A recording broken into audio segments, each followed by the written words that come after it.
Assalamualaikum warahmatullahi wabarakatuh. Selamat sore. Waalaikumsalam warahmatullahi wabarakatuh. Sore, Pak. Oke, sekarang kita lanjut ya pertemuan 7. Jadi pertemuan 7 ini pertemuan terakhir sebelum UTS ya.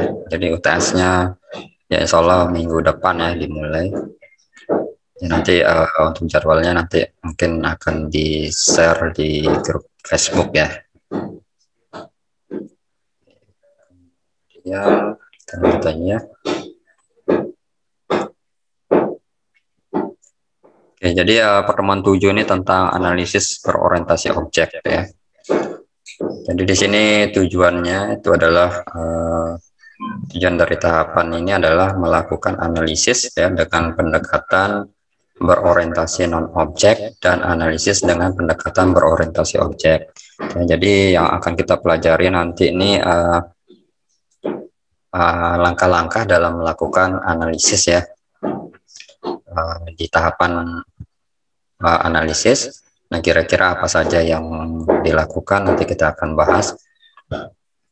Mungkin sebenarnya sudah banyak juga ya dibahas di sebelumnya itu, nanti bisa apa yang sudah dijelaskan mungkin saya nggak terlalu jelaskan panjang lebar lagi ya.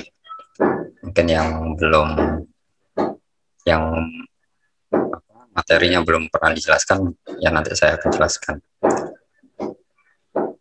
Oke. Kemudian manfaatnya adalah dengan melakukan analisis ini dengan pendekatan ya baik yang berorientasi objek gitu ya maupun yang non objek itu dapat menentukan proses analisis kebutuhan sistem gitu ya. Jadi dengan memperhatikan apa yang harus dilakukan sistem gitu ya. Jadi untuk memenuhi kebutuhan pengguna atau usernya. Oke, lanjut. Jadi kebutuhan sistem itu yang perlu kita ketahui ya, termasuk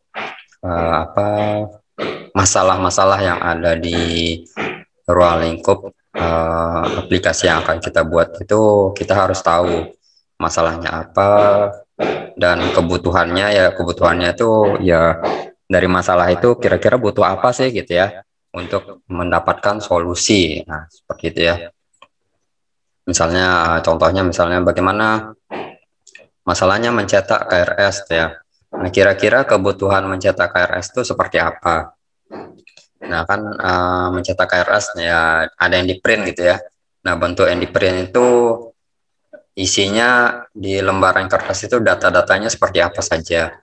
Data apa saja yang perlu ditampilkan. Nah, itu yang perlu kita cari itu kira-kira kebutuhannya apa gitu ya. Itu termasuk dari kebutuhan sistem. Oke, kemudian ya, untuk melakukan proses analisis itu diperlukan suatu dokumen ya yang meliputi dokumen formal yang diperlukan pengguna dan dokumen hasil pengembangan ya. Jadi yang perlu kita pada saat tahap analisis itu ya kalau bisa itu minta dokumen yang ada gitu ya. Jadi dokumen formal ini ya misal data-data yang berhubungan dengan aplikasi yang kita buat ya. Misalnya sistem informasi penjualan tuh ya di supermarket misalnya. Nah, misalnya kan yang sebelumnya itu masih manual dan kita akan buat ke dalam bentuk aplikasi gitu ya. Jadi sistem yang manual itu kita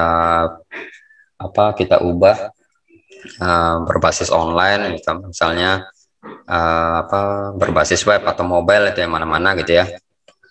Nah, itu kira-kira dari yang manual itu data apa saja yang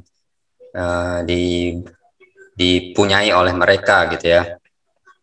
Nah, itu sebagai data dokumen formal gitu ya. Ya, selain itu misalnya kalau di instansi gitu ya.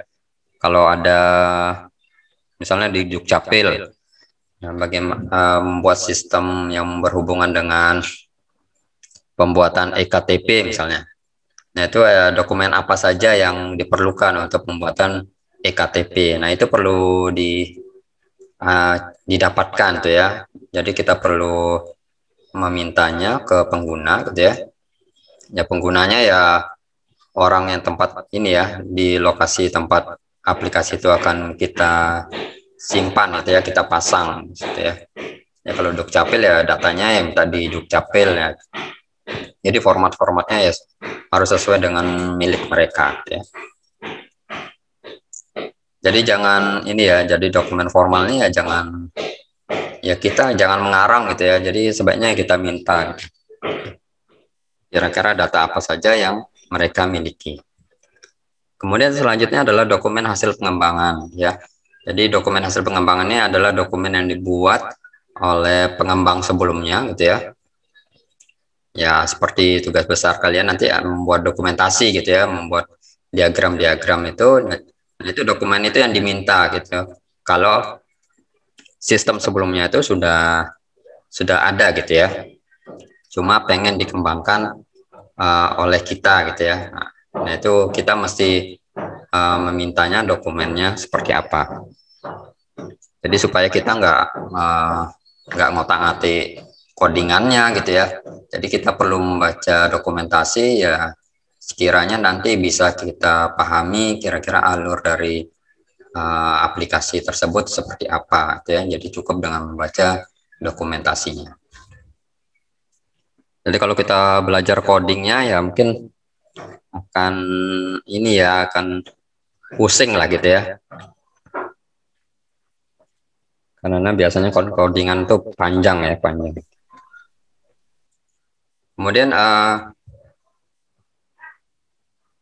oh ya, selain itu yang dokumen formal ini ya kemarin kan pernah SOP gitu ya. Jadi standar operasional prosedur itu kan, SOP itu biasanya berisi ada flowchart. Nah, itu kita bisa memintanya kalau dimiliki oleh mereka gitu ya. Itu sebagai dokumen formal. Jadi alur-alur itu yang akan kita sesuaikan dengan aplikasi yang akan kita buat, misalnya berbasis online gitu ya. Kemudian dokumen ini diperoleh selama proses analisis digunakan untuk menyelesaikan masalah ya, sesuai dengan kebutuhan pengguna. Jadi dengan data dokumen yang ada gitu ya, data-data yang kita dapatkan itu kita, selain kita menanyakan kira-kira masalah apa yang perlu kita buat gitu ya sebagai solusi di aplikasi yang akan kita kembangkan itu kita tanyakan gitu ya. Jadi masalahnya ya jangan hanya satu aja masalah, bisa beberapa masalah gitu ya. Nah, termasuk misal mencetak KRS itu kan satu masalah. Kemudian melihat biodata mahasiswa, nah itu satu masalah lagi. Jadi kan ada dua. Nah, jadi ya tanyalah masalah yang sedetail mungkin gitu ya. Ya nanti kira-kira bisa kita buat aplikasi sebagai solusinya ya. Nah, seperti itu. Kemudian ada beberapa pendekatan yang biasa digunakan dalam menganalisa suatu sistem ya. Yang pertama adalah function decomposition gitu ya. Jadi kalau dekomposisi itu memilah-milah itu ya dari sesuatu yang besar gitu ya menjadi bagian-bagian kecil gitu ya. Nah, di pertemuan awal itu sudah pernah disinggung dekomposisi gitu ya. Jadi komposisi yang berorientasi objek, misalnya kalau masih ingat itu di pertemuan pertama itu ya, misalnya sistem informasi akademik. Nah, kalau yang berorientasi objek, dekomposisinya dipisah berdasarkan objeknya ya. Tapi kalau yang non berorientasi objek atau yang struktural itu dipisah berdasarkan fungsi-fungsinya atau function-functionnya. Jadi kalau function dekomposisi itu ya memilah ini ya, function-functionnya seperti apa ya.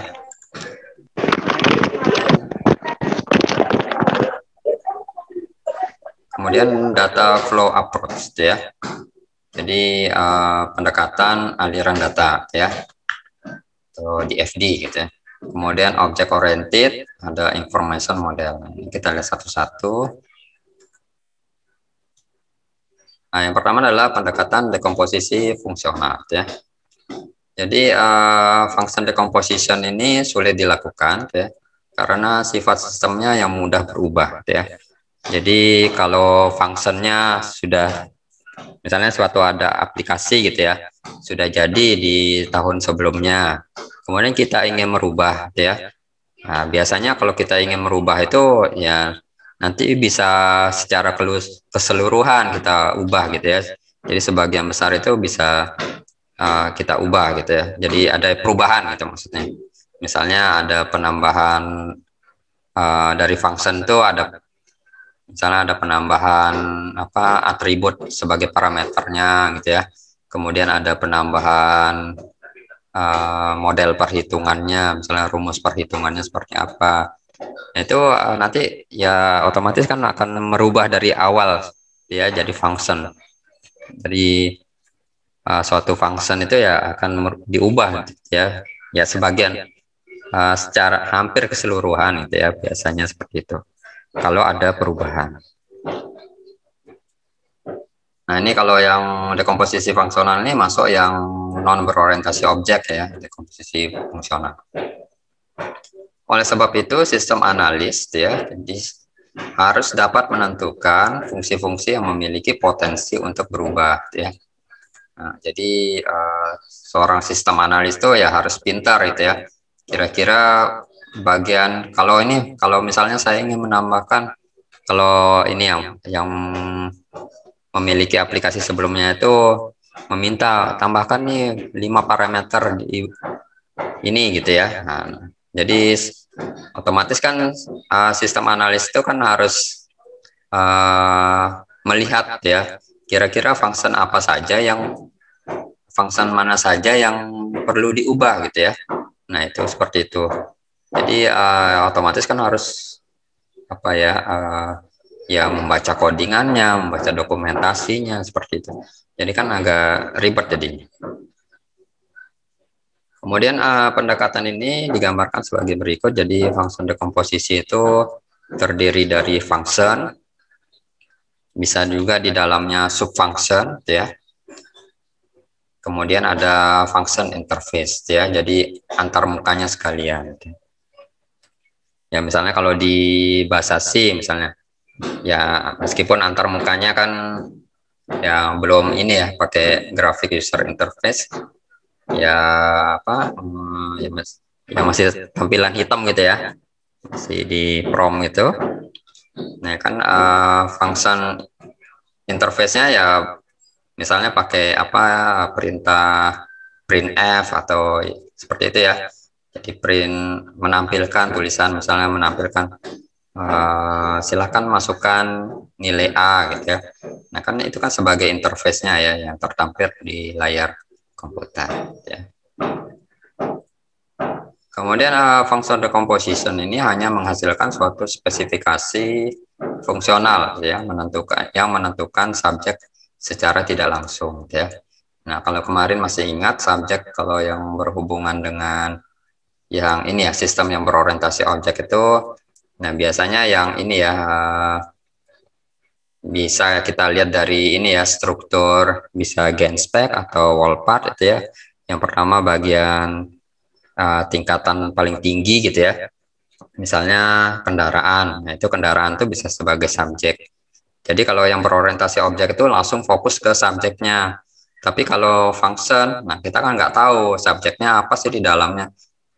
Jadi kita mesti baca dokumentasinya, kita mesti lihat codingannya. Kira-kira subjek apa saja sih yang berhubungan dengan function A tersebut misalnya. Itu kan jadi tidak secara langsung kelihatan. Ya, nanti ya kalau dekomposisi fungsional.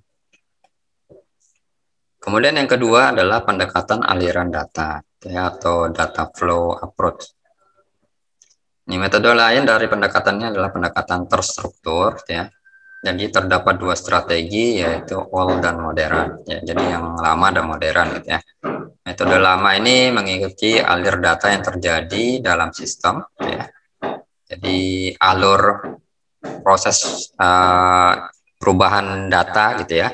Jadi setiap proses itu kan ada input, ada outputnya ya. Nah, misalnya proses satu itu, jadi ini mungkin di FD ya, mungkin pernah, nggak tahu nih apa sudah dipelajari di mata kuliah apa rekayasa perangkat lunak gitu ya. Metode lama itu ya seperti ini ya, jadi seperti di FD, jadi di dalam DFD itu ada proses-prosesnya ya. Jadi setiap proses itu ada inputan datanya, nanti ada output datanya. Nah, jadi output data dari proses satu misalnya itu bisa sebagai input dari untuk proses berikutnya gitu ya. Jadi output yang sebelumnya itu bisa jadi input dari proses setelahnya. Ya.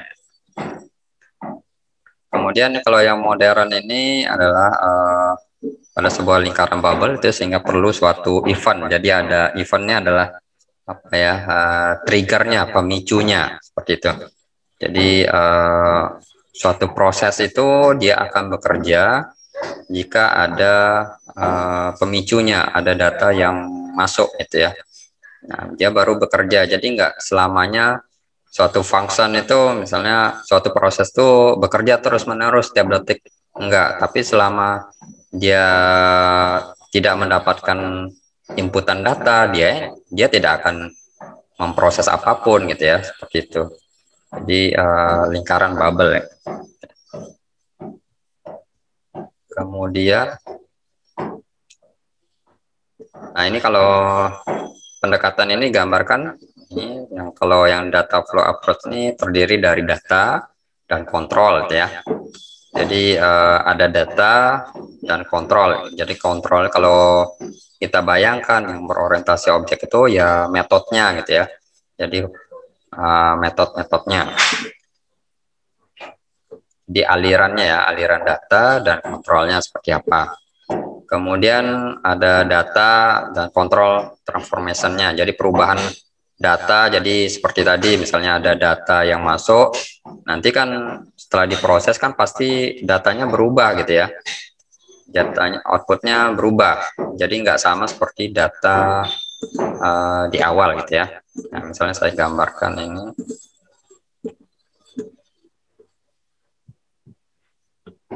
Nah, misalnya ini ya.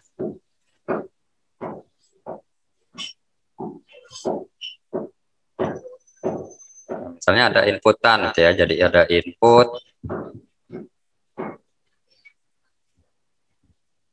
Jadi ada input, ada di sini ada output gitu ya. Misalnya inputnya apa ya? Parameter A dan B gitu ya. Jadi di sini outputnya adalah C. Jadi proses di sini proses ya. Jadi prosesnya misalnya ada perintah C sama dengan A dikali B gitu ya. Nah, jadi seperti ini. Jadi ada perubahan gitu ya. Jadi perubahan dari data input itu outputnya berubah gitu ya, menghasilkan data yang berbeda. Kemudian ada data and control storage gitu ya. Jadi penyimpanannya ada terminator. Jadi proses spesifikasinya gitu ya. Kemudian jadi proses spesifikasinya ya rumus-rumus ini ya. Jadi prosesnya seperti apa. Oh tadi kan contohnya sederhana aja, C sama dengan A kali B gitu ya.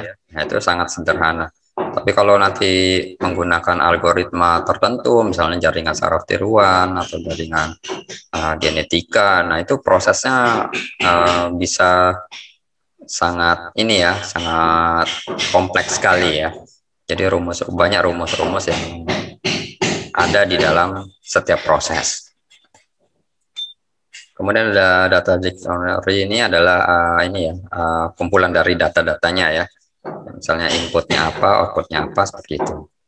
Nanti ada macam-macam ya, jadi nggak hanya satu proses ini ya, jadi bisa terdiri dari beberapa proses ya di dalamnya kalau di FD gitu ya. Mungkin mudah-mudahan sudah diajarkan ya di RPL. Biasanya di bagian RPL ini. Nah, kemudian misalnya dari proses ini ya ke sini, misalnya proses 2, proses 2 ke proses 3 gitu ya, baru ada outputnya seperti itu ya. Oh, ini dia outputnya ke sini ya, sama sebenarnya gitu ya. Oke gitu ya. Kemudian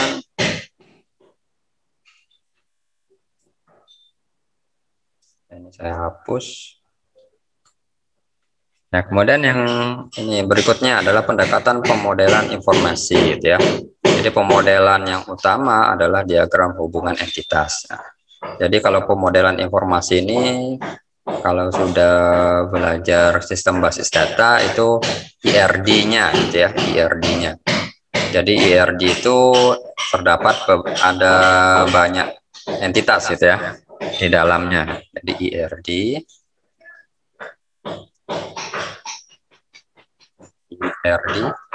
Entity Relationship Diagram gitu ya. Jadi di dalamnya itu ada banyak entitas yang memiliki hubungan atau relasi ya. R itu relasi hubungan.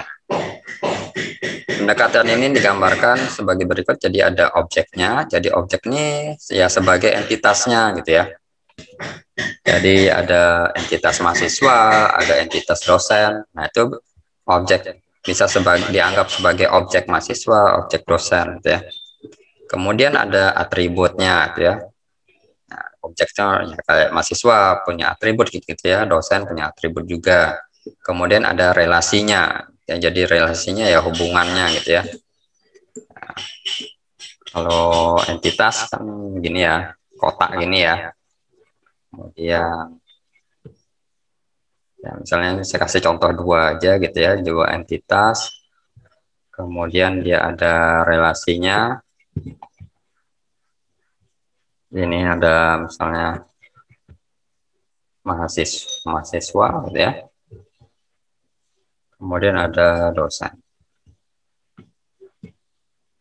Oke. Jadi ada hubungannya seperti ini, jadi entitas. Jadi relasi itu kalau di IRD ya berupa garis ini ya. Ini saya mungkin yang angkatan 2019 sudah mengerti ya.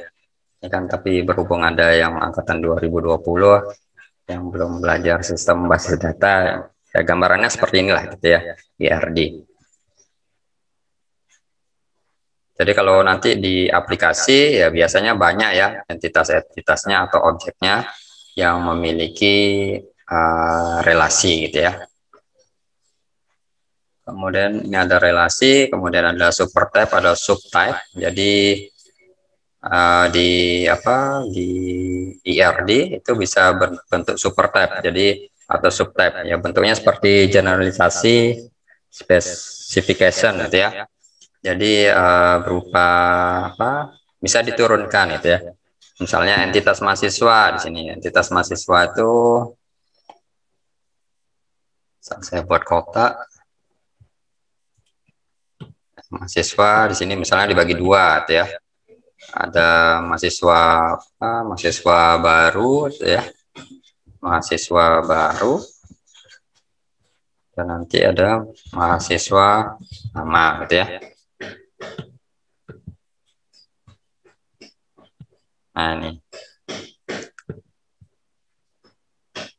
di mana dia merupakan subtype ya. Kalau subtype ini yang anaknya, kalau supertype ini yang bagian atasnya ya, bagian atas tuh mahasiswa itu supertype. Kalau subtype itu yang mahasiswa baru dan mahasiswa lama ya. Kemudian ada hubungan antar objek gitu ya.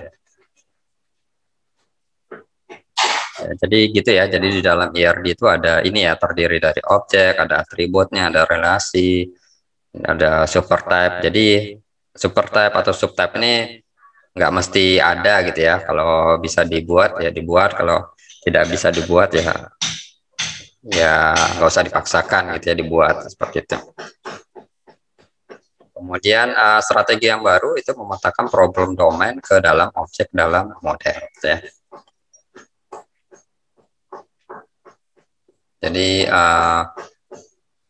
ruang lingkup masalahnya itu ya harus ada objeknya ya di dalam model seperti itu. Jadi tergantung aplikasi yang akan dibuat. Kemudian selanjutnya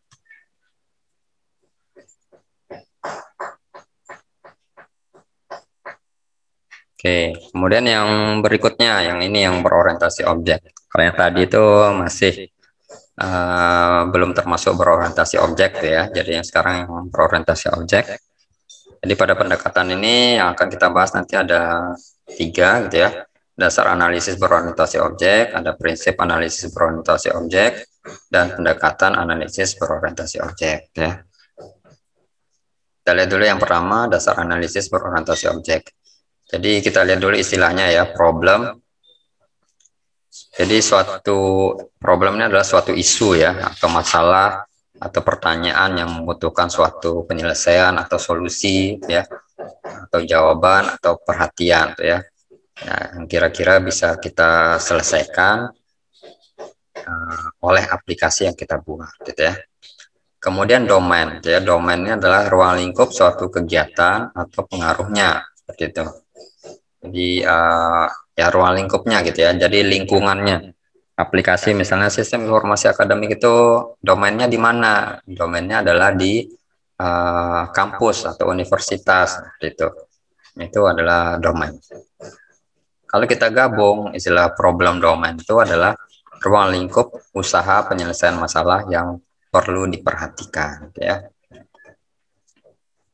Nah, kan sering ya istilah problem domain itu ada ya di seperti ini, problem domain gitu ya. Nah, maksudnya seperti itu ya. Jadi ada ruang lingkup masalah yang perlu solusi gitu ya, atau perhatian.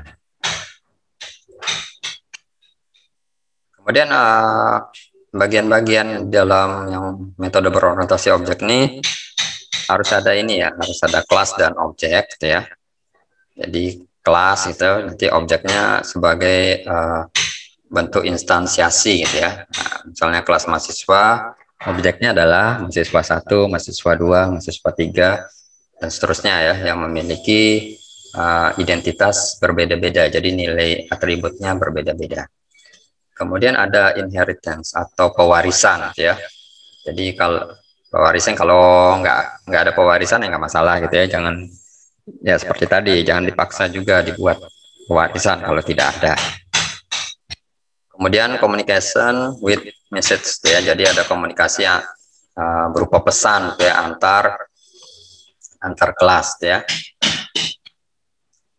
Jadi kalau kemarin tuh, nah di slide berapa ya, saya lupa, yang sebelumnya itu ada ya, sebenarnya gambar ini aja sih, pesan tuh ya panah gitu ya.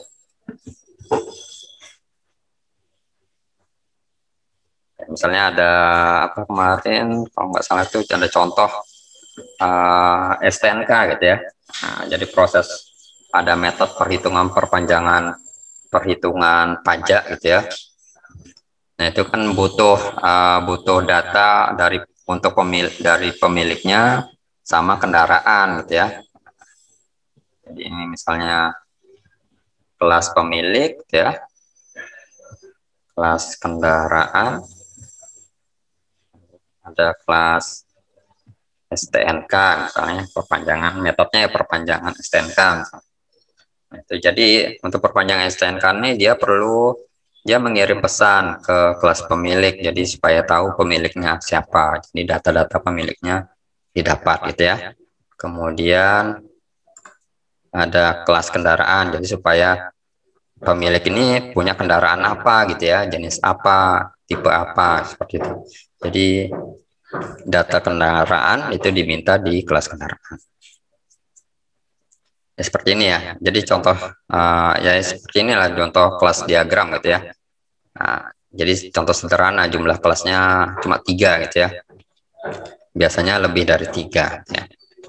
Nah, seperti di tugas besar itu ya saya minta jumlah kelasnya 8 ya, minimal 8 ya. Ya, supaya nanti kelas diagramnya ya nggak sesederhana ini ya. Jadi lebih menarik untuk dilihat aplikasinya. Kemudian Nah, prinsip analisis berorientasi objek ya. Metode OOA ya, atau Object Oriented Analysis. Kalau OOD-nya Object Oriented Design ya. Jadi berorientasi objek ya, baik analisis maupun desainnya. Itu didasarkan atas sejumlah prinsip umum mengatasi kompleksitas yang tidak dimiliki oleh metode lain ya. Ya, contohnya metode lain itu yang tadi, yang 3 tadi ya, ada dekomposisi fungsional, ada data flow, ada information modeling ya, atau IRD ya tadi ya, IRD yang information modeling. Sini kita lihat prinsipnya. Yang pertama adalah abstraksi. Jadi di dalam abstraksi ini ya terdapat prosedural itu ya. Jadi abstraksi ini yang kita harus dapatkan ya informasinya, kira-kira permasalahannya apa. Nah, itu ya prosedural, bisa minta SOP-nya, data-datanya kira-kira seperti apa gitu ya. Kalau datanya manual sebelumnya ya datanya ya biasanya berbentuk tabel-tabel gitu ya, atau ya termasuk form-form gitu ya, itu termasuk data gitu ya. Kira-kira dari form itu kan bisa kita lihat, bisa kita dapatkan atribut-atributnya apa saja yang perlu kita masukkan di dalam aplikasi. Ya misalnya kita masih manual ya, misalnya di Dukcapil form pengajuan EKTP misalnya, kita harus mengisi form dulu secara manual di kertas ya. Nanti operator itu akan melihat ya sesuai dengan data ini ya, data yang kita tulis. Itu operator akan menginputkan datanya ke komputer ya, seperti itulah. Kemudian enkapsulasi. Nah, enkapsulasi sudah kita pelajari. Jadi pembungkusan itu ya. Jadi satu kelas itu kan terdiri dari 3 bagian ya. Ada nama kelas, ada atribut dan metode. Itu dibungkus jadi satu, itu istilahnya enkapsulasi. Kemudian ada inheritance atau pewarisan gitu ya. Nah, nanti bisa kalian lihat kembali ya di slide sebelumnya. Jadi ya seperti saya bilang tadi, kalau yang sudah dipelajari mungkin saya nggak terlalu detail lagi ya, karena sudah kemarin saya rasa sudah dijelaskan di pertemuan-pertemuan sebelumnya ya. Kemudian asosiasi ya, jadi ada hubungannya ya. Ya kalau tadi ya asosiasi ya garis ini aja sih gitu ya, jadi hubungan antar kelas. Nah, dan tidak selamanya, misalnya ada 10 kelas gitu ya, ada 10 kelas yang kita buat di dalam aplikasi tersebut. Nah, tidak selamanya 10 kelas itu selalu memiliki asosiasi dengan, misalnya satu kelas itu wajib itu harus asosiasi dengan 9 kelas lainnya misalnya ada 10 kelas ya, nggak mesti seperti itu ya. Nah, tapi dia asosiasi dengan kelas yang berhubungan saja gitu ya. Nah, jadi jangan semua dibuat asosiasi gitu ya, semua kelas. Nah, kita perlu ini ya, jadi kita perlu analisis kira-kira misalnya kelas mahasiswa tuh dia berhubungan dengan kelas apa saja ya gitu ya. Misalnya kelas mata kuliah, kelas dosen misalnya gitu ya. Nah, seperti itu. Kelas apalagi misalnya kelas untuk ruangan gitu ya. Nah, itu bisa itu ya. Jadi itu perlu kita analisis gitu ya. Jadi jangan semuanya langsung kita, misalnya ada 10 kelas, nah, di sini ada kelas kotak-kotak ya, semua dihubungin ya, jangan seperti itu ya. Nah, jadi nanti jalurnya jadi amburadul gitu ya, itu acak-acakan. Kemudian yang kelima adalah hubungan dengan message. Yang keenam adalah sebaran cara organisasi ya, di mana objek dan atributnya. Jadi ada objek dan atribut, kemudian ada wall part-nya. Jadi ada wall part ini adalah pewarisannya gitu ya. Ada, seperti kemarin sudah kita pelajari itu, wall part itu ada beberapa bagian ya. Bisa dilihat dari isinya, bisa dilihat dari kontainernya seperti itu. Itu cara pembuatan strukturnya ya, struktur kelasnya. Jadi memudahkan kita dalam pembuatan objek ya. Kemudian ada kelas dan anggotanya ya, serta pembedaan di antara mereka ya. Jadi pembedanya ya atributnya gitu ya, metodenya pasti berbeda ya antara satu kelas dengan kelas lainnya. Oke, kemudian yang kedua juga adalah skala ya, skala. Jadi berorientasi objek ini bisa kita gunakan untuk pembuatan aplikasi dengan skala yang besar gitu ya. Jadi nggak masalah skalanya besar, itu kita bisa kembangkan ya untuk tahun-tahun berikutnya.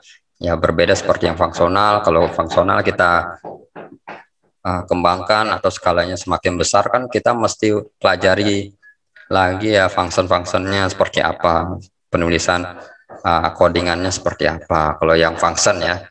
Tapi kalau yang untuk yang berorientasi objek, misalnya di sini ada kelas, di sini ada kelas pemilik, ada kelas STNK, ada kelas kendaraan ya.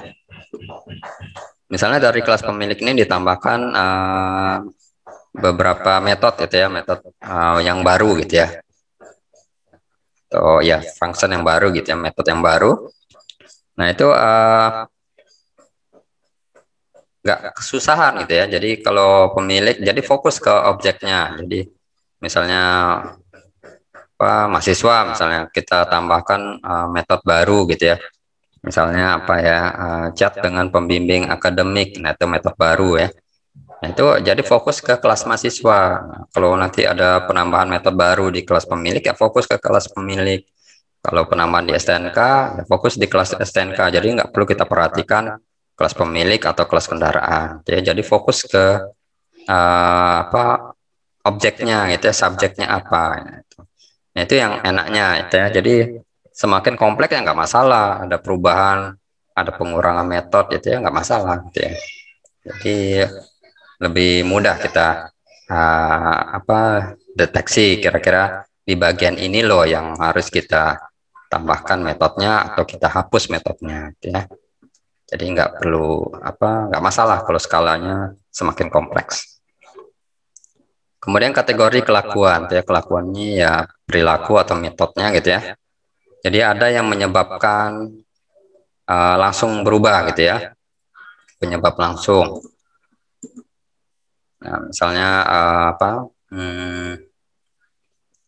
ada kalau biasa ya, kalau kita buat kelas itu kan biasa cara default itu kan pasti ada tambah data ya, edit data, ubah data, hapus data gitu ya, lihat data, itu 4 tuh biasa wajib ya dari setiap kelas ini ya. Ya misalnya kalau salah satu pun, misalnya satunya nggak ada, misalnya hapus data, kita sudah nambah. Nah untuk kalau ada yang salah kan, misalnya ada yang salah atau pengen dihilangkan, nah kalau nggak ada metode delete-nya ya kan akan susah gitu ya. Nah, ya biasanya 4 itu ya, 4 itu selalu ada. Nanti selain 4 itu ada tambahan metode-metode ya yang sesuai dengan spesifik dari ini ya, kelasnya apa gitu ya.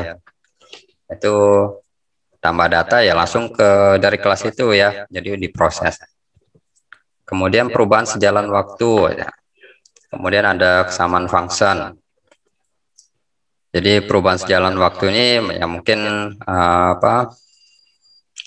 seperti tadi ya, misalnya ada metode menghitung pajak kendaraan ya. Jadi perpanjangan STNK. Nah itu perubahan waktu. Jadi tidak setiap saat itu atau kelas STNK ini dia pada waktu tertentu dia mengakses kelas pemilik gitu ya. Jadi pada waktu tertentu dia mengakses kelas kendaraan seperti itu. Nah, jadi ya tergantung kapan ini ya kondisi metode itu digunakan ya. Jadi perubahan secara waktu. Kemudian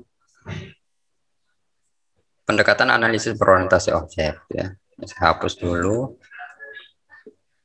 Jadi pengertian metode analisis berorientasi objek ini adalah cara kerja yang sistematis ya untuk mengerjakan tahap analisis berdasarkan pendekatan objek ya.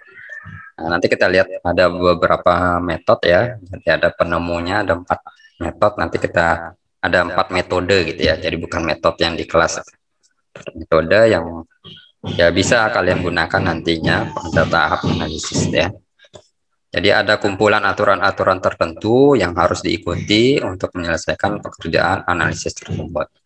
Jadi dari 4 metode ini ya, itu ada alurnya gitu ya, ada kumpulan aturan-aturan tertentu yang kita bisa ikuti ya supaya dalam tahap analisis. Sehingga supaya kita dapatkan itu permasalahan yang detail, ya, data yang lengkap, jadi nggak mesti bolak-balik gitu ya cari data. Kemudian mempunyai urutan aktivitas ya. Jadi mempunyai urutan aktivitas, ada teknik dan alat bantu tools tertentu untuk memodelkan hasil dari setiap aktivitas. Ya nanti kita lihat ya nanti satu-satu ini. Jadi ada beberapa metode dalam yang berorientasi objek ya, khusus yang berorientasi objek untuk tahap analisisnya. Yang pertama adalah metode Codd and Jordan, yang kedua adalah metode Rumboldt, yang ketiga adalah metode Jacobson, yang keempat adalah metode Booth ya. Kita lihat satu-satu.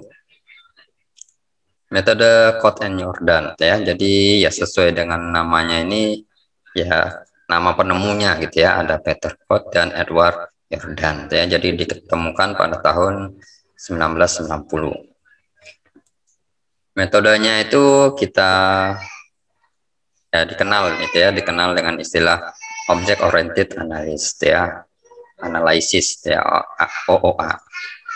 Kemudian dipandang sebagai salah satu teknik yang mudah untuk dipahami ya, atau dipelajari.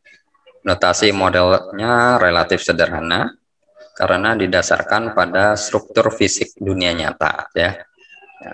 Kemarin sudah sering disinggung ya, struktur fisik dunia nyata ya, objek apa saja yang bisa kita lihat itu bisa kita jadikan sebagai subjek atau objek ya. Dan petunjuk untuk melakukan analisisnya cukup jelas ya. Nah ini yang perlu kalian lakukan gitu ya, kalau misalnya kalian memilih cara menganalisis menggunakan metode Codd and Jordan ya. Jadi pada saat tahap analisis itu ya ini ya yang perlu kalian lakukan. Yang pertama adalah identifikasi kelas dan objek ya. Jadi di pertemuan sebelumnya sudah dipelajari ya, nanti bisa dilihat kembali identifikasi kelas dan objek. Dan salah satunya itu ya pakai struktural gitu ya. GenSpec, generalisasi specification, ada wall part ya. Jadi kita buat strukturnya. Jadi untuk GenSpec atau wall part ini ya bisa salah satu atau keduanya dikombinasikan ya. Jadi tergantung kasusnya. Kemudian identifikasi subjek ya. Nah, kita identifikasi subjek ini kemarin sudah pernah dipelajari. Biasanya yang paling atas itu ya dulu ya. Jadi kita lihat dulu yang paling atas, dari generalisasinya kan tingkatannya paling atas. Kemudian berikutnya specification ini anak-anaknya gitu ya, turunannya. Itu bisa menjadi subjek juga. Ya wall part gitu. Wall part juga seperti itu ya, sama seperti GenSpec. Kemudian langkah berikutnya kita cari kira-kira atributnya apa sih ya yang dimiliki oleh subjek yang sudah kita buat itu. Nah, ya. Jadi gitu tahap analisisnya. Jadi definisikan atributnya apa saja. Misalnya subjek mahasiswa ya. Nah, atributnya apa saja sih yang berhubungan dengan mahasiswa ya. Nah, tapi ya jangan diambil semua atribut mahasiswa ya. Nah, yang sesuai kebutuhan saja ya. Nah, misalnya ada data atau atribut yang tidak digunakan ya, atribut milik mahasiswa tapi tidak digunakan di sistem ya jangan dimasukkan gitu ya. Misalnya apa ya, data orang tua gitu ya, data orang tua misalnya untuk sistem informasi akademik mungkin masih digunakan ya, atribut orang tua ya, nama orang tua, nama ayah, nama ibu gitu ya, pekerjaan ayah, pekerjaan ibu gitu. Ya mungkin untuk yang sistem informasi tugas akhir, sistem informasi PKL, nah itu kan data nama-nama orang tua itu ya tidak perlu gitu ya, tidak perlu. Nah, meskipun dimiliki oleh subjek mahasiswa gitu ya, jadi jangan dimasukkan kalau yang tidak akan pernah digunakan ya. Jadi masukkan yang atribut yang digunakan saja ya. Kemudian yang ketiga adalah atribut implicit object ya. Jadi atribut ini, jadi implicit ini apa ya, pernyataan yang secara tidak langsung gitu ya, ya terhadap objek gitu ya. Ya atributnya apa saja. Kemudian koneksi instan ya, jadi asosiasinya lah gitu ya, koneksinya, hubungannya. Kemudian kita definisikan layanannya apa saja gitu ya. Misalnya di SIA itu ya layanannya apa? Misalnya mengajukan KRS, nah itu kan layanan ya. Kemudian apa, mencetak KRS ya. Kemudian melihat transkrip nilai, nah itu kan layanan ya, layanan. Nah itu kita definisikan. Nah, di dalam layanan itu ya implicit object gitu ya. Jadi di dalam layanan itu bisa terdapat beberapa objek tuh ya, bisa terdapat beberapa objek yang apa, yang bisa menyelesaikan layanan tersebut ya. Misalnya tadi layanan apa ya, mencetak KRS tuh ya. Nah mencetak KRS itu, nah objeknya apa saja gitu ya. Ya objeknya mahasiswa, yang jelas objek mahasiswa. Kemudian ada objek apa, mata kuliah gitu ya, ada objek apa, nilai. Nah itu ya, jadi di dalam satu layanan itu bisa memiliki lebih dari satu objek gitu ya. Nah, seperti itu yang mempunyai hubungan atau asosiasi ya. Nah itu, jadi itu kita perlu pikirkan ya di tahap analisisnya. Nah, kira-kira proses layanannya seperti apa ya, termasuk minta SOP-nya gitu ya kalau ada, supaya kita tahu alurnya apa saja gitu ya. Kemudian layanan yang berasosiasi dengan atribut ya. Jadi dari layanan itu kira-kira atribut apa saja yang dibutuhkan ya. Jadi data-data apa saja yang dibutuhkan ya.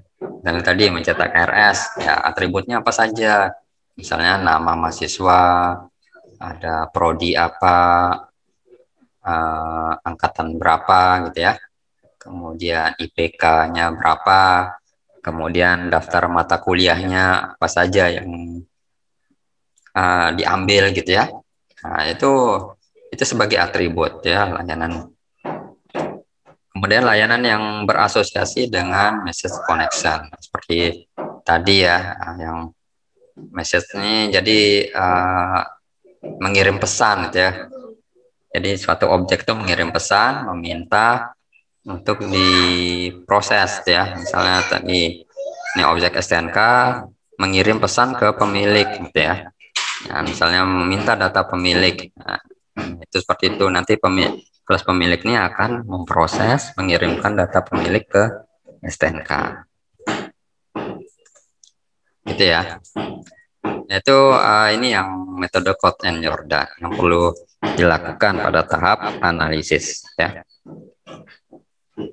Kemudian ada metode Rumbaugh ya. Jadi ini sesuai namanya juga ya. Dan ini penemunya yang memperkenalkan tuh banyak itu ya, selain James Rumbaugh ya. Jadi kawan-kawannya pada tahun 1991.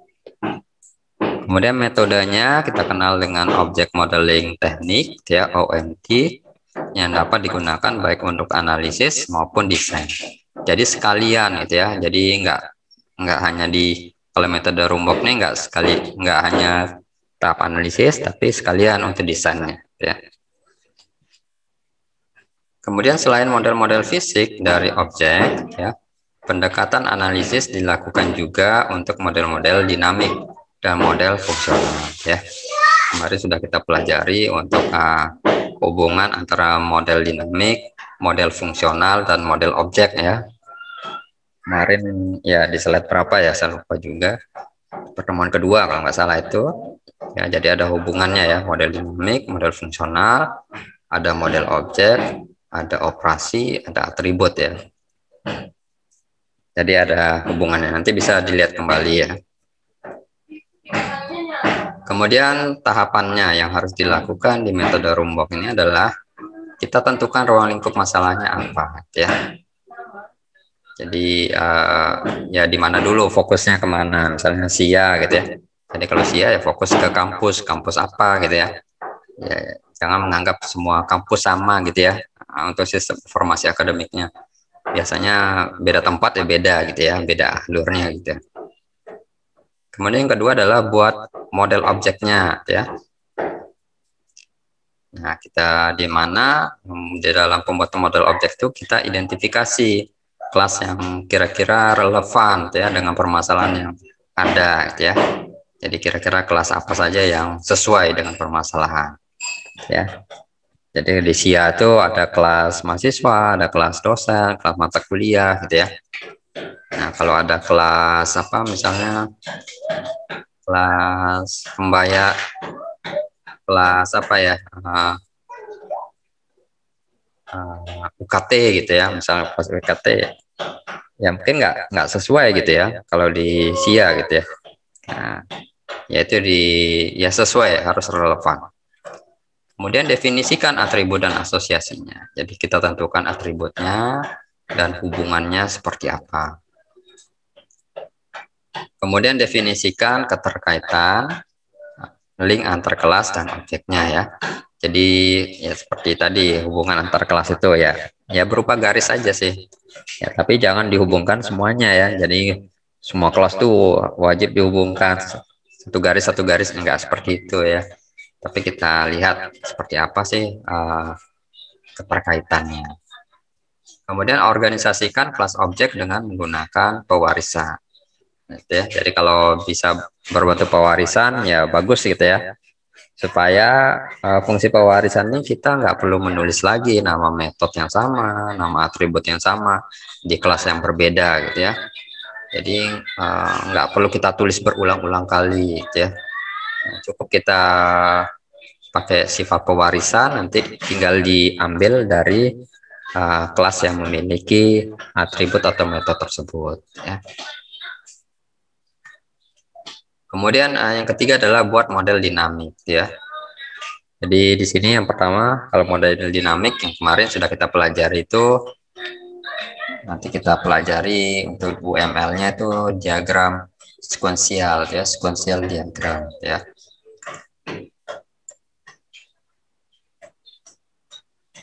Jadi sekuensial diagram.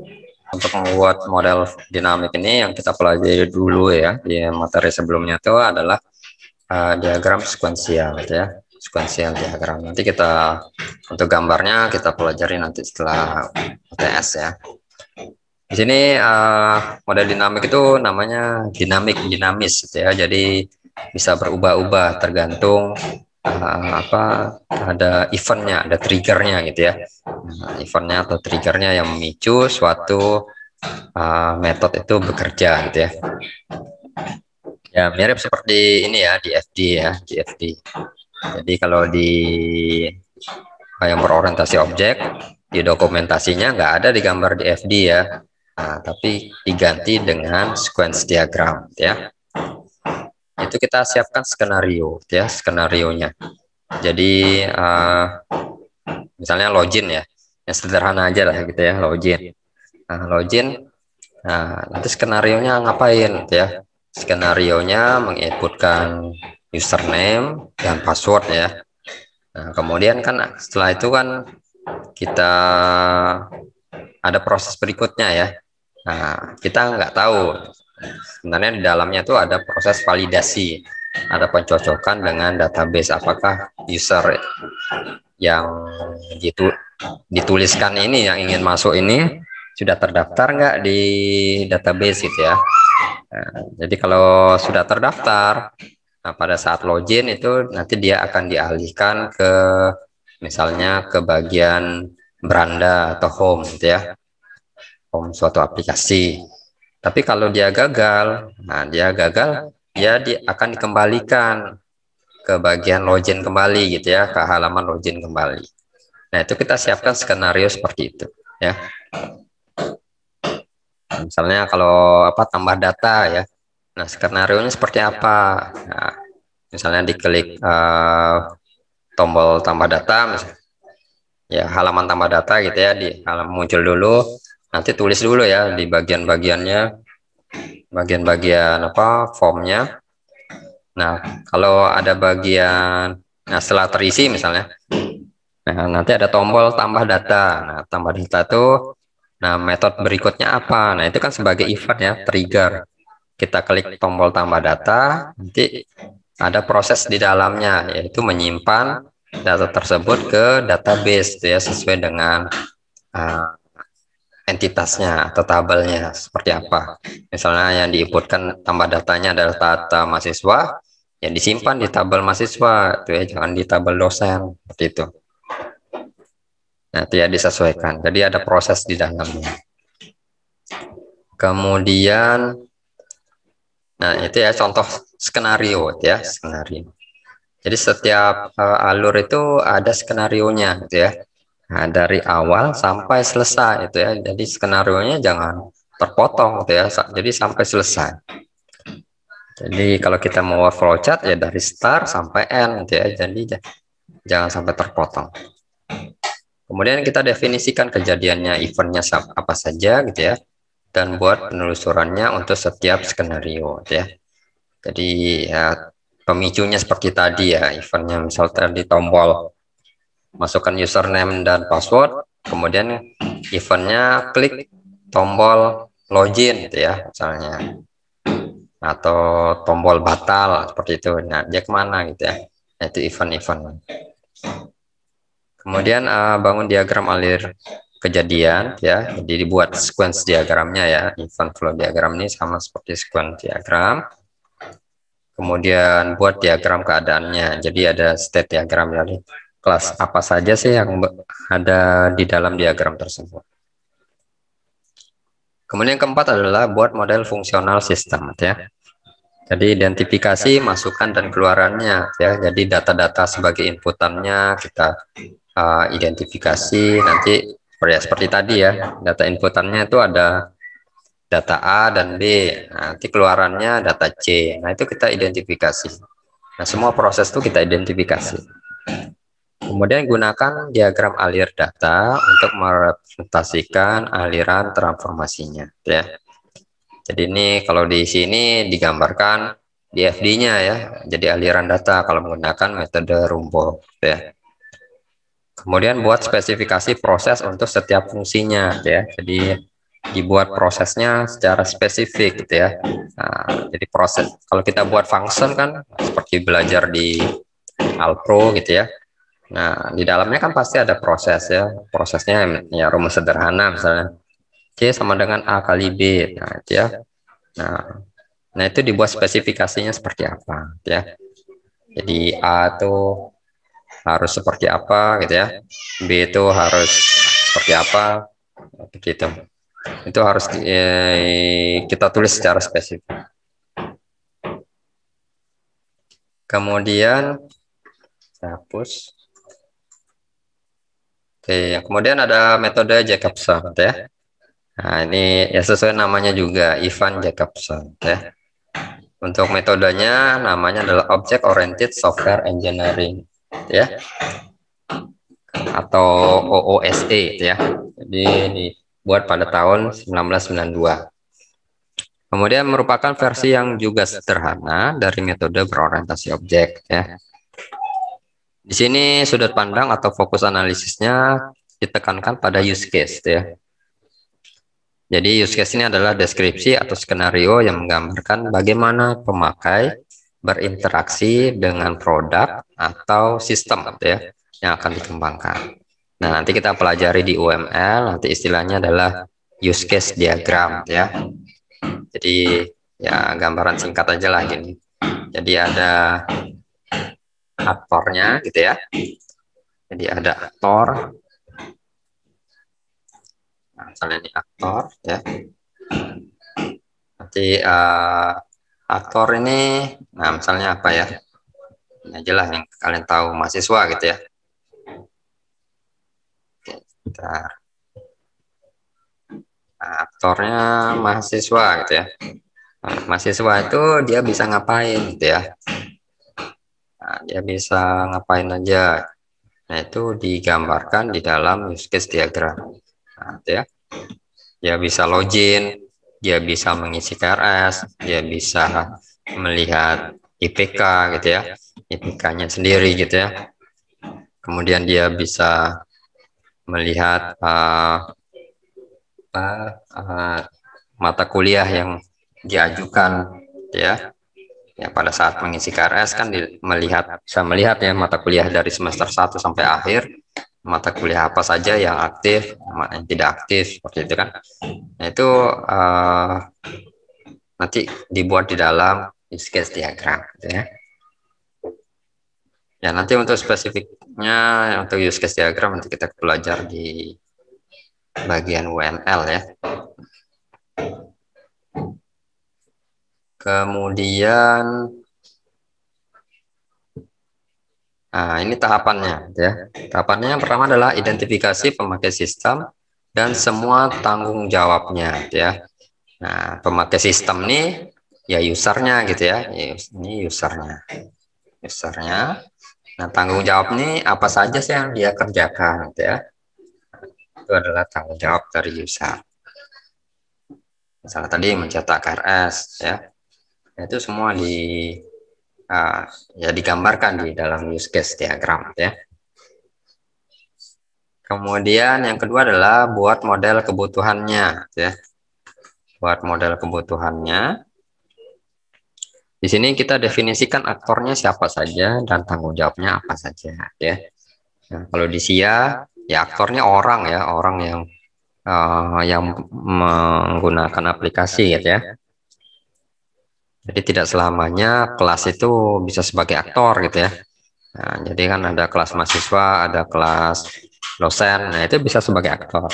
Tapi ada kelas mata kuliah, ada kelas ruang. Nah, itu mata kuliah dan ruang itu bukan aktor gitu ya. Nah, jadi aktornya orangnya gitu ya. Kemudian identifikasi use case ya, use case untuk setiap aktornya. Ya, jadi nanti di dalam use case diagram itu ya bisa berisi banyak aktor ya dan memiliki beberapa banyak use case juga ya. Jadi digambarkan jadi satu diagram.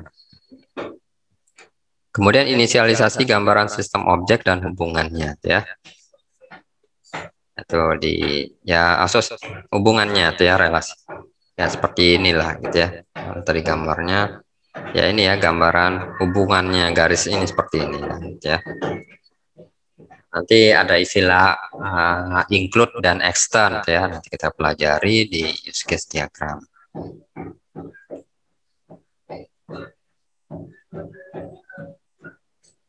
Oke. Kemudian lanjut buat model analisis ya. Yang dilakukan adalah identifikasi antar muka objek ya. Jadi interface-nya seperti apa ya. Nah, misalnya apa ya? Antar muka chat gitu ya, chat antara mahasiswa dengan dosen PA-nya gitu ya. Misalnya tampilannya seperti inilah gitu ya. Ya seperti di WA lah gitu ya. Ada foto profilnya gitu ya. Kemudian nanti ada list, misalnya yang bagian kanannya adalah yang mengirim gitu ya. Yang bagian kiri adalah chat yang menerima gitu ya. Seperti itu kan. Kanan, kiri, seperti itu. Nah, Nah, misalnya chat ini kan berarti kan objeknya kan mahasiswa dan dosen gitu ya. Nah, itu digambarkan. Jadi misalnya kalau ini misalnya kalian gitu ya. Nah, ini ada ikon foto profil dosennya. Di sini ada foto profil mahasiswa yang mengirim chat gitu ya. Seperti itu. Nah, jadi ada antarmukanya gitu ya. Kemudian buat gambaran struktural dari antarmuka objek tersebut ya. Nah, jadi kita ya kira-kira ya objeknya apa saja yang berhubungan. Jadi intinya itu kalau kita membuat interface itu biasanya nggak hanya satu objek di dalamnya ya, bisa berkaitan antar objek. Ya, misalnya untuk yang tampilan chat ini aja ya. Misalnya tampilan chat ini saja satu halaman nih, ya kaitannya ya objeknya ada mahasiswa, ada dosen, seperti itu ya. Nah, kemudian kita representasikan perilaku objek ya. Nah, misalnya dia mengirim apa, kalau dia tekan enter gitu ya, perilaku objek misalnya di chat nanti terkirim gitu ya. Kalau dia tekan tombol hapus ya dihapus gitu ya, kata-katanya seperti itu. Kemudian hapus dulu. Kemudian metode boost ya. Nah, jadi ini yang tahun 94 ya. Namanya juga penemunya gitu ya. Jadi tahapan yang dilakukan ya, kita lihat langsung aja tahapannya. Yang pertama adalah identifikasi kelas dan objek ya. Ya mirip yang sebelumnya ya, ada identifikasi kelas dan objek. Di sini kita di dalamnya kita identifikasi kandidat objeknya apa saja ya. Ya objeknya yang berhubungan ya sesuai dengan kebutuhan. Nah kalau yang nggak berhubungan ya jangan dimasukkan ya. Misalnya SIA di ruang sistem informasi akademik kan ruang lingkupnya universitas ya. Objek di universitas itu kan banyak ya. Ada mahasiswa, ada dosen, ada satpam gitu ya. Ada cleaning service. Nah itu. Nah yang berhubungan dengan SIA apa saja. Nah, kalau satpam, cleaning service kan nggak berhubungan gitu ya. Ya jangan dimasukkan ya meskipun dia berada di ruang lingkup yang sama. Kemudian identifikasi skenario yang relevan ya. Jadi skenario ya alur ceritanya yang sesuai gitu ya, yang relevan dengan permasalahan. Kemudian definisikan atribut dan layanan untuk setiap kelasnya ya. Jadi atributnya apa dari kelas mahasiswa, misalnya kelas dosen atributnya apa, nah layanannya apa gitu ya. Layanannya seperti tadi sudah dijelaskan bisa terdiri dari beberapa metode ya. Meskipun di kelas yang sama gitu ya. Kemudian identifikasi semantik dari kelas dan objek ya. Jadi ini adalah yang kita lakukan adalah pilih skenario, kemudian kita analisis ya. Nah, kemudian ya dari skenario yang ada itu ya kita analisis gitu ya. Kemudian pilih objek dan daftar peran serta tanggung jawabnya ya. Jadi dari skenario yang ada itu, nah kita tentukan objek apa siapa saja sih objek yang berhubungan dengan skenario tersebut ya. Nah, dan daftar perannya seperti apa. Misalnya kalau membuat sistem informasi apa ya, surat masuk gitu ya di instansi. Nah, biasanya kan dimulai dari yang menerima surat. Nah, di level bawah gitu ya. Misalnya ditujukan ke pimpinan. Itu kan pasti melewati misalnya kepala bidang, nanti ada sekretarisnya, baru ke pimpinan. Jadi enggak sekali jalan itu langsung sampai gitu ya. Nah itu kan biasa seperti itu, ada surat masuk atau istilahnya disposisi, nanti ada yang mendisposisikan suratnya gitu ya, jadi ada tahapan-tahapannya gitu ya. Itu perannya seperti itu ya. Nah ini termasuk kolaborasi di antara objek tersebut. Nah itu ya. Jadi dalam satu alur itu, nah misalnya tadi surat masuk tadi suratnya diterima oleh siapa, nanti ada yang disposisi, kemudian nanti dia diantar kemana, ke bagian apa gitu ya, nanti sampai ke pimpinan misalnya ke tujuannya. Itu kan beberapa objek ya yang saling berkolaborasi. Kalau salah satu objeknya tidak dapat berkolaborasi ya otomatis kan suratnya diam di tempat gitu ya, berarti ada masalah di nah, posisi itu ya. Nah, itu salah satu fungsi dari sistem informasi surat masuk tuh, kita bisa mendeteksi kira-kira suratnya sudah sampai mana, sudah diproses sampai mana. Nah, kita bisa melacaknya ya. Kemudian yang ketiga adalah identifikasi hubungan di antara kelas dan objek. Yang kita lakukan adalah definisikan ketergantungan yang ada di antara objek ya. Kemudian jelaskan peran dari setiap objek ya. Kemudian validasi berdasarkan skenario ya. Jadi dicocok nggak, valid nggak dengan skenario-nya ya objek tersebut. Kemudian buat diagram yang berhubungan dengan langkah-langkah yang ini ya, yang di atas ini. Nah, nanti ya diagramnya banyak ya, seperti tadi ada use case diagram, ada kelas diagram. Nah, itu semua kita buat ya. Kemudian implementasikan kelas dan objek. Nah, ini masuk ke tahap implementasi nih, codingannya ya. Jadi mengimplementasikan kelas dan objek tersebut. Atau ini bisa juga maksudnya ini karena masuk ke tahap analisis dan desain ya, implementasikannya berupa gambar diagram-diagram gitu ya. Kemudian aktivitas utama pendekatan analisis berorientasi objek. Yang pertama adalah mencari atau menemukan kelas dan objek ya. Yang kedua adalah mengidentifikasi strukturnya. Yang ketiga mengidentifikasi subjeknya. Kemudian mendefinisikan atributnya, layanan, ya, dan menentukan metodenya. Nah, ini sudah kita pelajari semua ya di materi sebelumnya itu. Kalau masih ingat tuh ada 5 layer gitu ya. Nah, kemarin yang kayak struktural tuh kita pelajari GenSpec, ada WordPad. Ya nanti bisa dibaca kembali ya. Silahkan dibaca kembali untuk mengingatnya.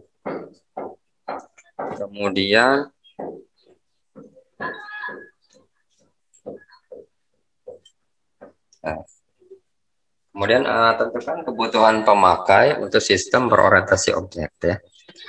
Ini untuk tahap atau skema pelaksanaan analisis berorientasi objek ya. Ditentukan kebutuhan pemakainya, kemudian identifikasi kelas dan objek, identifikasi atribut dan layanannya untuk setiap objek, definisikan struktur dan hierarkinya ya. Jadi hierarki ini bertingkat, strukturnya tadi bisa GenSpec atau WordPad atau kombinasinya. Kemudian buat model hubungannya ya. Kemudian buat model perilaku objeknya seperti apa ya. Kita lihat satu-satu. Ini kita lihat satu-satu, menentukan kebutuhan pemakai. Menentukan kebutuhan pemakai di sini berarti yang pertama adalah dia mengidentifikasikan proses-proses bisnis ya, dan kebutuhan pemakai yang diekspresikan atau kita gambarkan ke dalam use case ya. Nah, tadi sudah contohnya use case ya tadi ya. Ya setidaknya mungkin sudah ada gambaran lah dikit ya. Nanti untuk jelasnya nanti di pertemuan setelah UTS ya. Kemudian sebenarnya bukan merupakan aktivitas analisis berorientasi objek ya, karena tidak membicarakan pembahasan tentang objek ya. Nah, kalau use case ini ya sebenarnya bukan masuk di ini ya bagian berorientasi objek ya. Karena kalau kita membuat aplikasi biasa untuk yang mau yang sifatnya non berorientasi objek atau struktural atau yang berorientasi objek itu pasti membuat use case ya. Jadi enggak fokus dia milik berorientasi objek ya. Tapi mau yang non berorientasi objek pasti buat use case diagram ya. Nah, cuma nanti kita pelajari juga ya.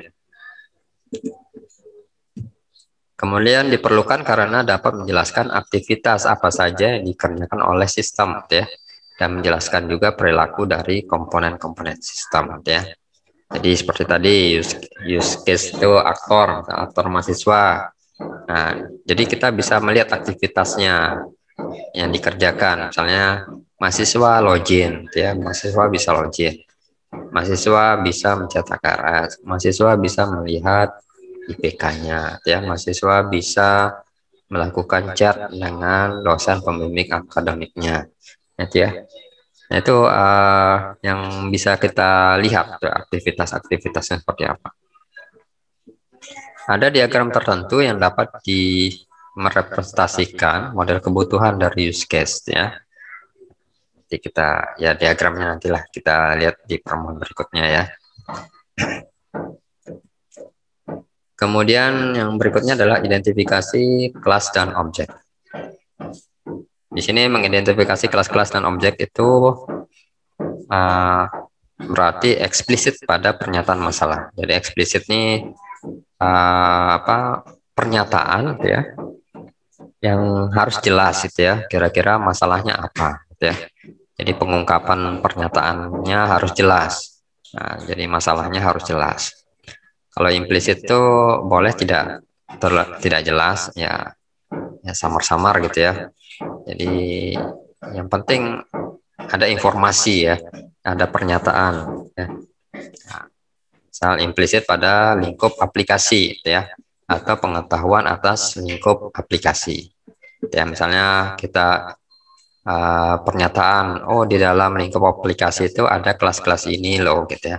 Nah, itu kan tidak secara jelas ya. Nah, misalnya di lingkup aplikasi universitas ada kelas mahasiswa, ada kelas dosen gitu ya, kelas mata kuliah gitu ya.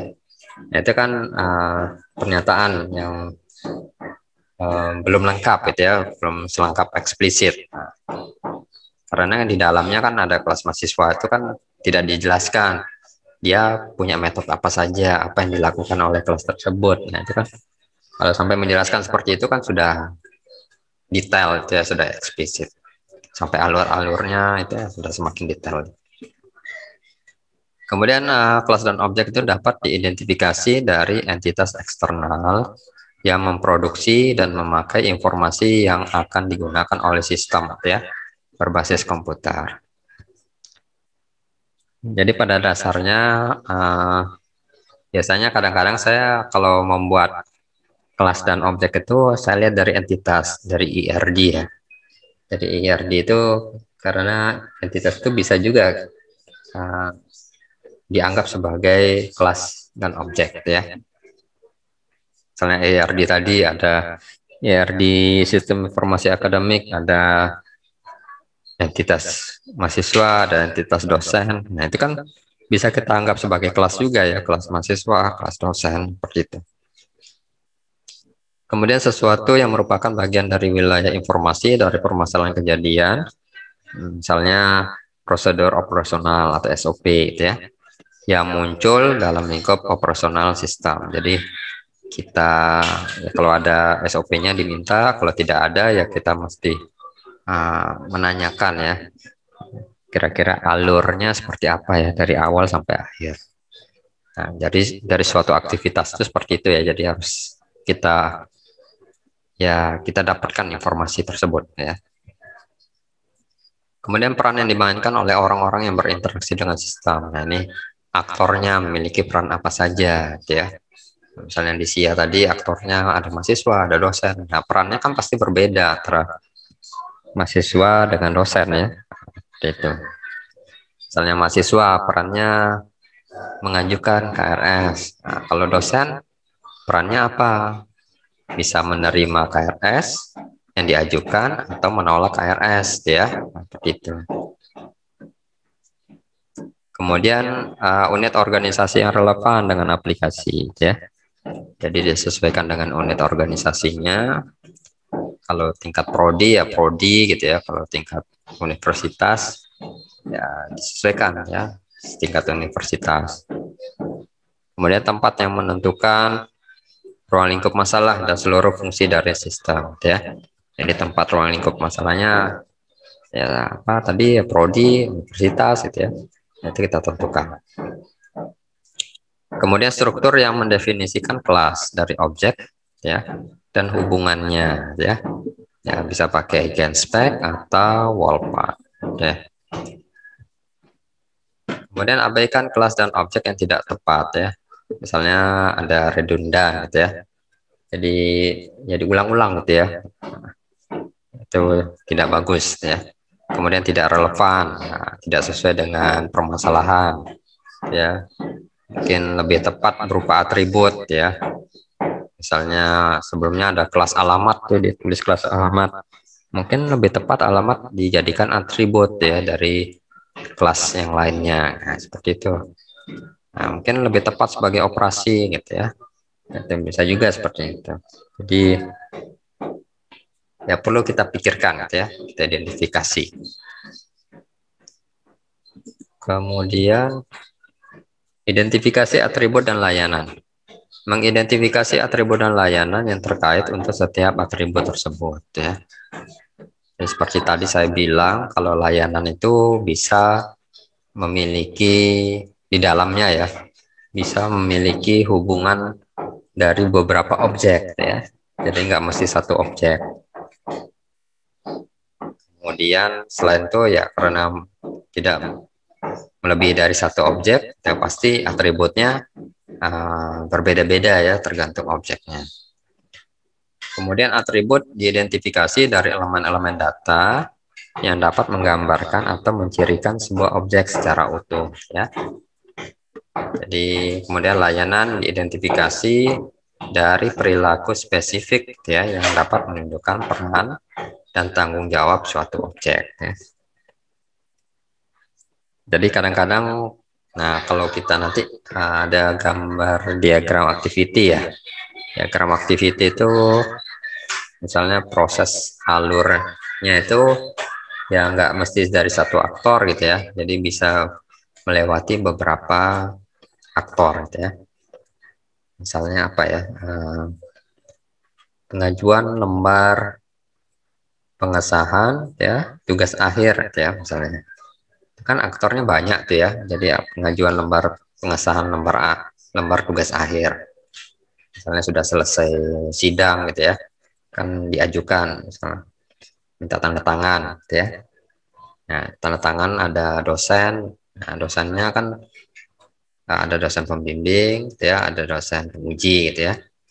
Nah, setelah itu nanti setelah selesai gitu ya, tanda tangan dosen pembimbing sudah dapat, penguji sudah dapat, nah nanti baru sistemnya bisa mengajukan secara otomatis ya untuk meminta tanda tangan kaprodi misalnya. Jadi kalau tanda tangan pembimbing atau pengujinya belum lengkap, nah misalnya kita atur di sistemnya, dia tidak untuk pengajuan ke kaprodinya ditahan gitu ya. Jadi nggak langsung diajukan. Nah, tapi kalau sudah lengkap, nah, nanti sistemnya baru mengajukan otomatis ya, misalnya seperti itu. Itu bisa ini ya, bisa kita atur tadi pada saat membuat aplikasinya. Jadi tergantung alurnya ya sebenarnya seperti itu. Kemudian abaikan atribut yang tidak tepat ya. Karena berupa objek, berupa qualifier gitu ya.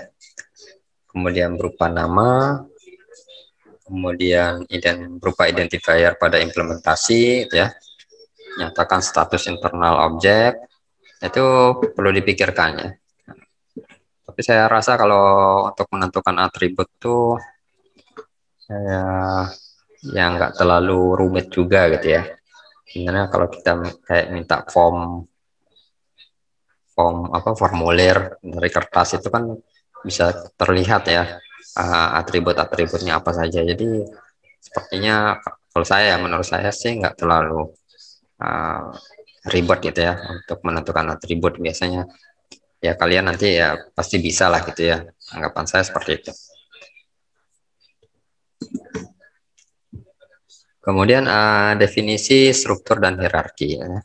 Nah ini sudah kita pelajari kemarin ya.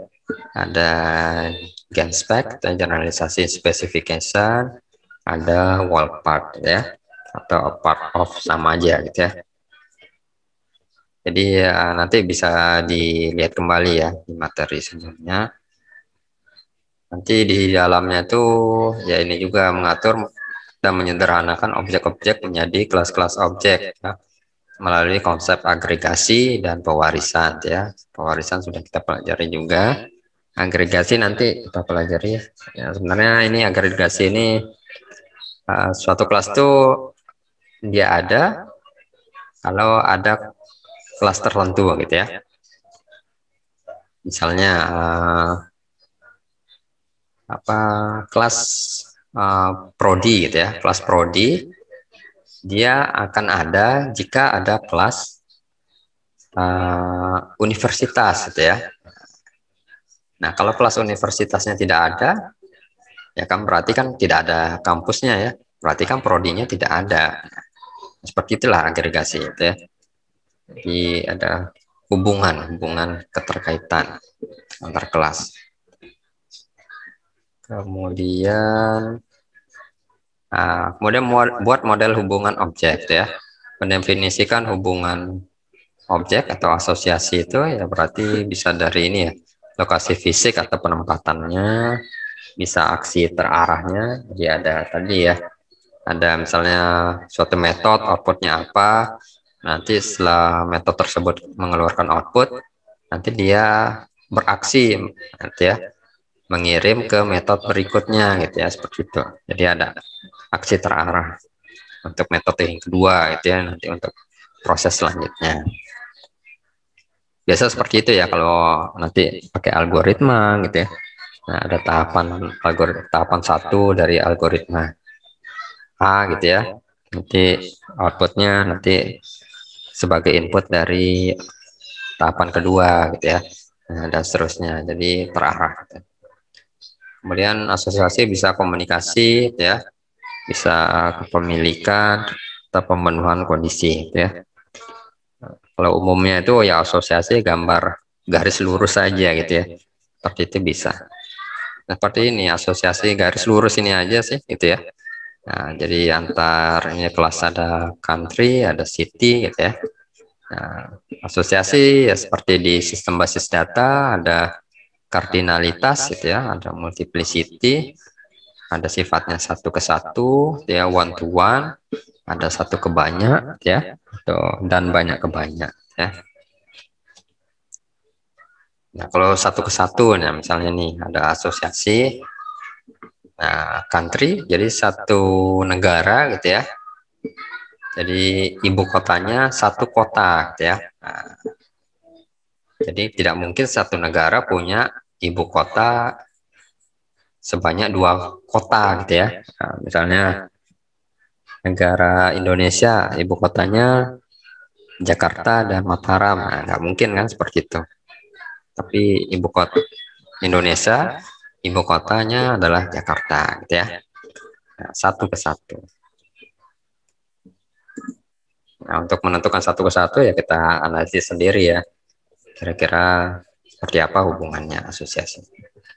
Kemudian satu ke N, ya misalnya di sini adalah komputer memiliki banyak terminal, ya. Nah kalau seperti di basis data, ya, satunya di sini, gitu ya. Nah, N-nya di sini, N-nya di sini. Jadi kalau kita baca, gitu ya. Jadi kalau kita baca, satu komputer memiliki banyak terminal, gitu ya. Atau baca terbalik, setiap terminal dimiliki oleh satu komputer. Ya, jadi benar ya. Nah, terminalnya ya macam-macam ya, portnya itu ya. Ada port USB, ada VGA, macam-macam ya terminal. Kemudian asosiasi banyak ke banyak ya. Kalau kita tulis N ke N gitu ya. N ke N.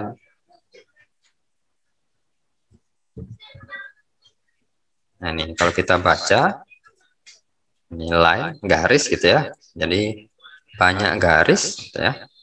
Ini memotong gitu ya, memotong dari banyak titik gitu ya, dari banyak poin, banyak titik gitu ya. Jadi garis, nah, misalnya ada segaris, nih, sebentar saya gambarkan garis. Nah, bisa saja kan di dalamnya ada titik-titik gitu ya, ada titik-titik, ada poin-poin. Nah, itu ya, ada poin-poin. Nah, ini. Ada garis yang lain, ada titik-titiknya, ada poin. Oke. Ini kan satu garis bisa terdiri dari banyak titik, gitu ya. Itu. Kemudian hapus. Nah, kemudian ada ternary asosiasi gitu ya. Kalau ternary asosiasi agak saya pakai gambar ini aja gitu ya. Kalau yang ternary itu 3 gitu ya. Kalau yang kita gambarkan yang contoh-contoh ini adalah binary ya. Jadi ternary itu 3 gitu ya. Dan ada relasinya ya. Nah seperti inilah gitu ya. Ya tapi biasanya pakai diamond ya, pakai diamond. Nah, untuk nama relasinya gitu ya. Nah, seperti ini. Ini entitas ketiga gitu ya. Misalnya apa gitu ya, entitas ketiga gitu ya. Ini adalah ternary ya, ternary. Kemudian ada kualifikasi, itu hubungan asosiatif berkualitas ya antara dua kelas objek ya. Kemudian ada ordering. Ordering ini apa? Jadi dia bisa memilih gitu ya. Nah, kalau misalnya kalau tadi kan ini 1 ke n ya, kalau kita lihat contoh nomor 2. Kalau apa ya? Contohnya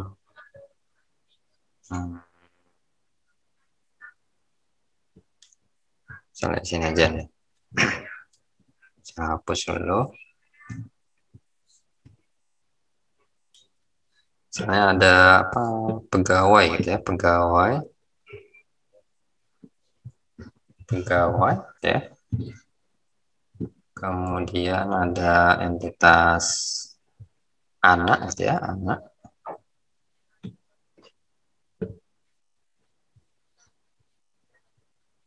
Ada kelas anak gitu ya, kelas anak. Nah, kalau kita gambarkan relasinya aja langsung gitu ya. Ini aja.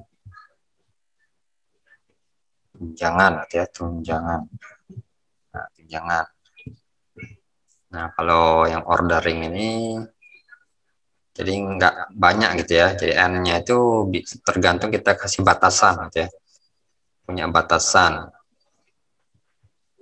Misalnya kalau pegawai misalnya 1 gitu ya. Satu pegawai itu tunjangan anaknya misalnya 1 sampai 3 gitu ya. Misalnya kalau PNS itu kan hanya 3 anak yang masuk tunjangan anak gitu ya. Nanti kalau punya anak 4 ya nggak dapat tunjangan.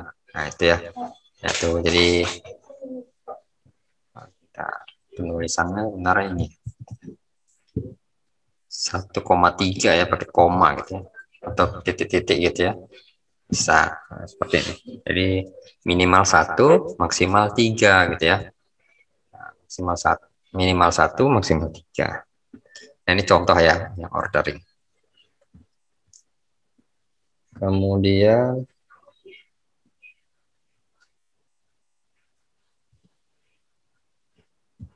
nah ini hubungan berdasarkan urutan kejadian ya. Di asosiasi masih tadi ini abaikan asosiasi yang tidak tepat, mungkin asosiasi antar kelas yang dia itu yang salah ya, yang tidak digunakan, yang kelas yang yang diabaikan gitu ya. Jadi ya yang tidak sesuai dengan permasalahan itu maksudnya. Kemudian asosiasi implementatif atau tidak relevan, asosiasi yang berupa aksi itu ya. Ya mungkin kalau aksi ya dianggap metode ya, jangan sebagai asosiasinya gitu ya, metodenya. Jadi asosiasi ternary, asosiasi turunan gitu ya. Nah kadang-kadang kalau yang bingung yang ternary tadi ya, mungkin sebaiknya dibuat binary saja karena binary lebih mudah kita dalam memahaminya gitu ya. Kemudian yang terakhir ini buat model perilaku objek ya. Jadi menyatakan bagaimana sistem berorientasi objek akan menanggap kejadian atau punya stimulus eksternal itu ya yang memunculkan sifat dinamis objek. Jadi sifat objek itu bisa berubah-ubah tergantung dari stimulus atau inputannya ya. Nah, dia harus ngapain gitu ya. Ini tahapan-tahapan untuk membuat objek perilaku objek ini adalah evaluasi semua use case-nya ya, untuk memahami urutan interaksi yang ada dalam sistem. Kemudian identifikasi kejadian yang menggerakkan urutan interaksi tersebut ya. Jadi setiap alur itu kan punya urutannya ya. Nah, kita identifikasi kejadiannya, misal urutan satu nih, nah, kejadiannya apa gitu ya. Nanti inputannya apa, outputnya seperti apa. Nanti kita identifikasi gitu ya. Dan dipahami bagaimana kejadian-kejadian tersebut berhubungan dengan objek tersebut ya. Kemudian membuat penelusuran kejadian untuk setiap use case ya. Jadi yang keempat, membuat diagram transisi keadaan untuk sistem. Nah, sebenarnya nomor 3 dan 4 nih ya kita gambarkan dalam use case diagram ya. Kemudian yang kelima adalah meninjau ulang model perilaku objek untuk verifikasi keakuratannya dan konsistensinya. Jadi kita tinjau kembali ya model metode yang sudah kita buat dari objek tersebut, kira-kira sudah betul atau enggak ya. Jadi kita cek kembali ya. Oke, ini saja sih materinya untuk pertemuan 7. Kira-kira ada pertanyaan. Jadi ini adalah materi sebelum UTS ya minggu depan. Kira-kira ada pertanyaan? Perlu ditanyakan, perlu kita diskusikan. Ya, silakan.